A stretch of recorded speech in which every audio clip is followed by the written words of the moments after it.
خصني كذا. قلنا لي اللهم بارك، حنا رانا معاك، اللي كتبان لك ديرها، ولكن انت الان اصبحت قوه. اولا انت راك وليت كتفكر، لا تفكر في السياسه بقدر ما تفكر في الاقتصاد. هذا راه كلام مسؤول قلنا له فهم. انت تفكر في الاقتصاد بقدر ما لا تفكر في السياسه. والاقتصاد ما هكذا تولد الإبل، لأنك حاول تقفز على واحد الهيئة سياسية تحتضنها من أجل مصالح ديال خاصة، وهذا خطأ.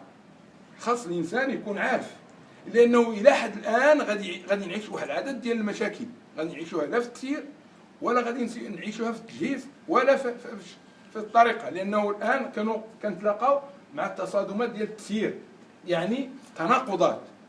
انت امر بالصرف وانت امر بالصرف، وانت ممول، انت كذا، وانت سميتو فورنيسور، وهذا كيتنافى مع القانون وغادي نعيشوه، رغم اننا غادي نلقاو واحد العدد ديال التلاعبات، تغيير التسميه ديال الشركات، تلقى واحد عنده 10 شركات يجبد هذه يدير هذه. هادشي ما غاديش يغفل عنه القانون، وما غاديش يغفلوا عنه المنتخبين، وما غاديش تغفل عنه الساكنه. ولكن حنا كنقولوا اشراك الجميع من اجل المصلحه العامه راه غيزيد من القدام.